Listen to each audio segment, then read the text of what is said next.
සුපුන් ඔහුගේ පවුලේ වැඩිමහල්ම දරුවා. ඔහුට හිටියේ එක් බාල සහෝදරයක් විතරයි. සුපුන්ගේ පියා ගොවියෙක්. ඔහු අක්කර 4ක විශාල ඉඩමක වී හා වෙනත් භෝග කිහිපයක්ම වගා කරමින් ඉතා වෙහෙස මහන්සි වී වැඩ කළ අයෙක්. ලබා ගන්නා අස්වැන්න ළඟම ඇති ආර්ථික මධ්‍යස්ථානයට විකුණා පවුලේ දෛනික අවශ්‍යතාවලට අවශ්‍ය ප්‍රමාණවත් තරම් ආදායමක් ඔවුන් උපයා ගත්තා. කෙසේ වෙතත් සුපුන්ට අවුරුදු 14ක් යන්තමින් සම්පූර්ණ වූවා විතරයි ඔවුන්ගේ පවුලටම මහා ඛේදවාචකයකට මුහුණ දීමට සිද්ධ වුණා. ඒ අඳුරු රාත්‍රියක දරුණු අනතුරකට ලක් වෙලා සුපුන්ගේ පියා අකාලයේ මිය යද්දී ඔහුගේ මවට දරු දෙදෙනෙක් සමග වැන්දබුවක් වීමට සිද්ධ වූ නිසායි. එතයින් පටන්ගත්ත ජීවිතය සුපුන්ගේ පවුලේ සැමටම පහසු ජීවිතයක් වුණේ නැහැ. පියාගේ මරණයෙන් පෙර කිසිදු රැකියාවක් නොකළ සුපුන්ගේ මවට මේ අලුත් වගකීම් කරට ගැනීම ඉතා අපහසු එකක් වුවත් තම දරු දෙදෙනාගේ අධ්‍යාපනය කඩාකප්පල් නොකර ගැනීමට ඇය කළ හැකි සෑම දෙයක්ම ඉතා වෙහෙස මහන්සි වී කළා. නිවාසවල බැලමේවරකම්, කුඹුරුවර අත්උදව්දීම්, අන් අයගේ රෙදිසේදීම් පවා කළ ඇය ඇගේ දරුවන් රැකගත්තා. ජීවිතය නිරන්තර අරගලයක් බවට පත් වූ නමුත් ඇය නොපසුබට උත්සාහයක් දරා තම දරු පවුල රැකගන්න කටයුතු කළා. ඔවුන්ගේ ගමේ තිබුණේ එකම එක සිල්ලල වෙළඳසැලක් පමණයි. ඒ සිරිසේන මුදලාලිගේ කඩයයි. සිරිසේන මුදලාලි දක්ෂ හා අවස්ථාවාදී ව්‍යාපාරිකයෙක්. සුපුන්ගේ පියා මියගිය මොහොතේ සිට සිරිසේන ඔවුන්ගේ ඉඩම කෙරෙහි අවධානය යොමු කළේ එය පවුලේ එකම වත්කම් බව දැනගෙනමයි. සුපුන්ගේ මව බොහෝ විට බඩු බාහිරාදී මිලදී ගත්තේ ණය පොත මාස අවසානයේ ගෙවීමට පොරොන්දු වීගෙනමයි. එහෙත් සුපුන්ගේ මවට ජීවිත අරගලය තවත් බැරෑරුම් එකක් කරමින් ඒ ණය පොත උසුලා ගන්න බැරි තරම් විශාල වුණේ කෙමෙන් ක්‍රමෙන්ය. මේ මහඟු අවස්ථාවෙන් ප්‍රයෝජන ගන්නට සැරසුණු සිරිසේන ඔවුන්ගේ ඉඩමේ ඔප්පුව ඇපයක් ලෙස ඔහුට බාර දෙන ලෙස යෝජනා කළා. අසරණකමින් හෙම්බත් වෙලා හිටිය සුපුන්ගේ මවට එයට එකග වනවාට වඩා වෙනත් විකල්පයක් තිබුණේ නැහැ. නමුත් තම සැමියා වෙහෙස මහන්සි වී වගා කළ පවුලේ එකම වත්කම අහිමි වේදැයි ලොකු බියකින් ඇය තැතිගත්තා. මෙම දුෂ්කරතා මධ්‍යයේ වුවත් සුපුන් තම අධ්‍යාපන කටයුතුවල විශිෂ්ට දස්කම් දක්වමින් සාමාන්‍ය පෙළ අති දක්ෂයෙක් ලෙස නිමකොට ඒ ලැබූ විශිෂ්ට ප්‍රතිඵල ඔස්සේ කීර්තිමත් උසස් පාසලකට යාමට ශිෂ්‍යත්වයක් දිනාගත්තේ කඳුළු විතරක්ම උරුම වූ ඔහුගේ මවට සිනහ වන්නට මොහොතක් ලබා දෙමින්ය. කරුණාවන්ත මිනිසෙකු වූ ඔහුගේ හිටපු පාසලේ විදුහල්පතිවරයා සුපුන්ගේ අධ්‍යාපනයට අනුමුදල් සැපයීමට එකඟ වූ රාජ්‍ය නොවන සංවිධානයක් සමග සාකච්ඡා කර සුපුන්ගේ සියලු අධ්‍යාපන වියදම් ඔවුන් විසින් දැරීමට එකඟ කරගත්තා. සුපුන්ගේ මව සිරිසේන මුදලාලිගේ කඩයට ගිය සෑම අවස්ථාවකම ඔහු යෝජනා කළේ සුපුන්ගේ අධ්‍යාපනයට මුදල් නාස්ති නොකර ඔවුන්ගේ කඩේ සහායකයෙකු ලෙස සේවයට එවන ලෙසයි. කෙසේ වෙතත් ඇය කිසි විටකත් ප්‍රතිචාර දැක්වුවේ නැහැ. ඇය ඒ සෑම විටකම සිහින් සිනහාවක් පමණක් පෑ අතර ඇගේ අධිෂ්ඨානය නොසැලී තිබුණා. සුපුන්ගේ සහෝදරියද දක්ෂ ශිෂ්‍යාවක් වූ අතර ඇගේ සහෝදරයාගේ අධිෂ්ඨානයෙන් ආභාෂය ලැබුවා. තම දුෂ්කරතාවයන් මධ්‍යයේ සුපුන් තම අධ්‍යයන කටයුතු කෙරෙහි අවධානය යොමු කළා. මවගේ නොපසුබට උත්සාහය සහ ගෙදර තිබූ අගහිඟකම් ගැන හොඳින් දැන සිටි සුපුන් උපකාරක පන්තිවලට සහභාගී වුණේ නැහැ. අවසානයේ ඔහු අවසන් විභාගයට පෙනී සිටි අතර එම ලකුණු ලැබෙනතුරු සිරිසේන මුදලාලිගේ කඩේ වැඩට ගියා. උසස් පෙළ විභාගයට පෙනී සිටි ප්‍රතිඵල එනතෙක් බලා සිටි සිරිසේන මුදලාලිගේ දුව සුබාත් මේ දිනවල කඩේ කැෂියර් වැඩේට උදව්වට පැමිණියා. ටික දිනක් යනකොට සුබා සහ සුපුන් අතර ප්‍රමාණයට වඩා වැඩි යාළුකමක් දැක්ක සිරිසේන මුදලාලි මේ වගේ හිඟන්නොත් එක්ක වැඩි වචනට ගිහින් නිකන් අමාරු වැටෙන්න එපා කියලා සුපුන් ඉදිරියේම බැනවැදුනා. හැබැයි ඊට පස්සේ සුභා කඩේට ආවට සුපුන් එක්ක කතාවට ආවේ නැහැ. සුපුන්ටත් සුභාගේ ලොකු වෙනසක් දැනුණා. ඒ වගේම සුපුන්ට තමන් ගැනම ලොකු දුකක් දැනුණා. ටික දවසක් යනකොට උසස් පෙළ විභාග ප්‍රතිඵල ආවා. සුපුන් විශිෂ්ට ප්‍රතිඵල සමග සමත් වෙලා කොළඹ විශ්වවිද්‍යාලයේ නීති පීඨයට තේරීපත් වෙලා තිබුණා. එය තවත් ආඩම්බර මොහොතක් වගේම තවත් අභියෝගයක් දුණා. ඒ ඔවුන්ට විශ්වවිද්‍යාලයේ වියදම් දැරීමට හැකියාවක් තිබුණ නැති නිසා. නැවතත් පාසලේ විදුහල්පතිවරයා සහ රාජ්‍ය නුවණ සංවිධානයේ මැදිහත් වී සුපුන්ට මූල්‍යමය බරකින් තොරව අධ්‍යාපනය දිගටම කරගෙන යාමට හැකි බව සහතික කළා. ඔහුගේ මවද වෙහෙස නොබලා වැඩ කරා. ඔහුගේ සහෝදරියද ඔහුගේ අඩිපාරම යාමට අදිෂ්ඨාන කරගෙන ඇගේ අධ්‍යයන කටයුතු සඳහා කැපවී සිටියා. හැරවුම් ලක්ෂයක් වන විශ්වවිද්‍යාල ජීවිතය සුපුන්ට අලුත් අත්දැකීමක් වූ නමුත් ඔහුගේ අරගල ඔහුට ඔරොත්තු දීමේ හැකියාව ඉගැන්වුවා.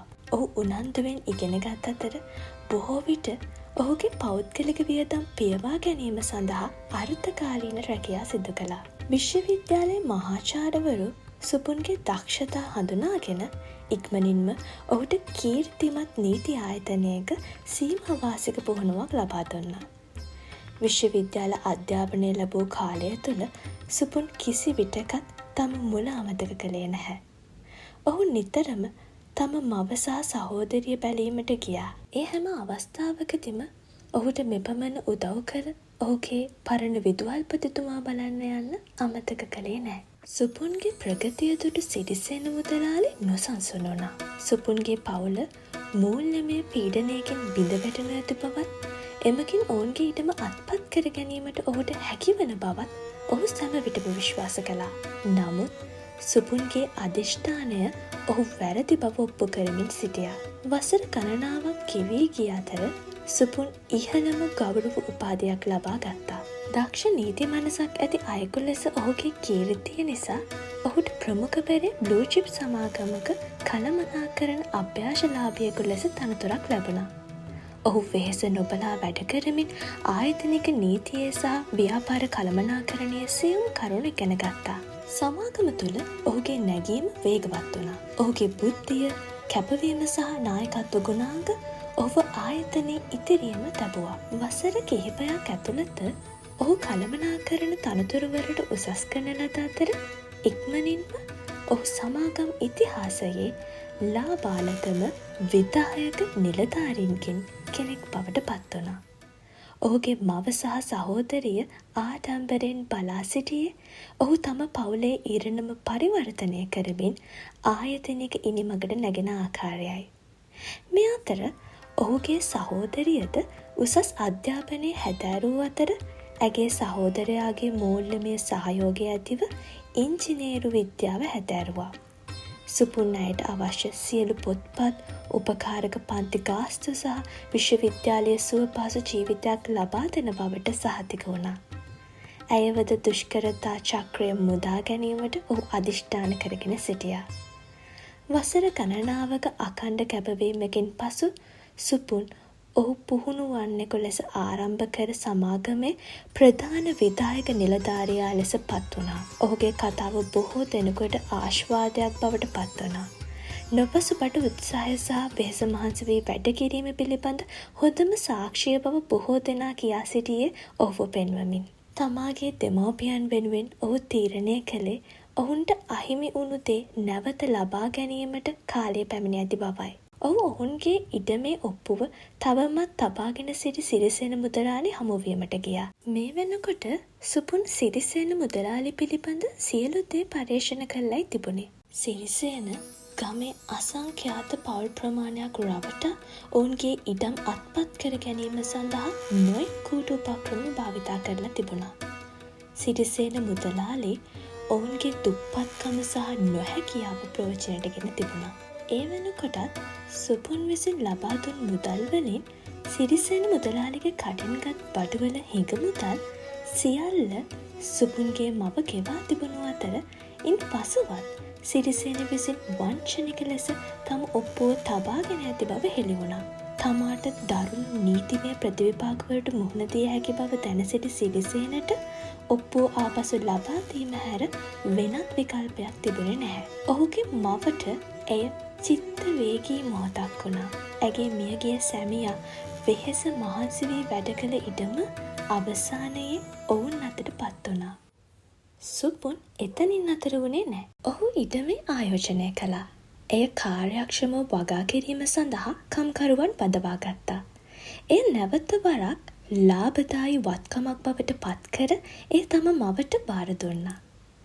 ඒ වෙනකොටත් සුදුසුකම්ලත් ඉංජිනේරුවරියක වූ සුපුන්ගේ සහෝදරිය කීර්තිමත් රැකියාවක් ලබාගත් අතර එය ඔවුන්ගේ පවුලේ මූල්‍යමය තත්ත්වය තව දුරටත් ශක්තිමත් කළා. වසර ගණනාවක දුෂ්කරතා සුපුන්ව ශක්තිමත් දයානුකම්පිත නායකයෙකු බවට පත් කළා. ඔහුට උදව් කළ පුද්ගලයින් වූ පාසල් විදුහල්පති, රාජ්‍ය නොවන සංවිධානයේ නිලධාරීන් සහ ඔහුගේ මහාචාර්යවරුන් ඔහු කිසිවිටකත් අමතක කළේ නැහැ. ඔවුන්ගේ කරුණාවට ගෞරව කිරීම සඳහා ඔහු ග්‍රාමීය ප්‍රදේශවල අඩු වරප්‍රසාදලත් සිසුන්ට සහාය වීම සඳහා පදනමක් පිහිටුවා ගත්තා. ඔහු මෙන් ඔවුන්ටද ගුණාත්මක අධ්‍යාපනයක් ලබා ගැනීමට ප්‍රවේශයක් ඇති බව සහතික කළා. සියල්ල අහිමි වී සිටි ඔවුන්ගේ පවුල දැන් ඉහළට නැගී ගොස්ය. නොසැලෙන ශක්තියෙන් වසර ගණනාවක් දුක් විඳ දරාගත් ඔහුගේ මව අවසානයේ සතුටු වුණේ තම දරුවන් තමා සිතු දෙයට වඩා අනාගතයක් ගොඩනගා ඇති බව දැනගෙනය.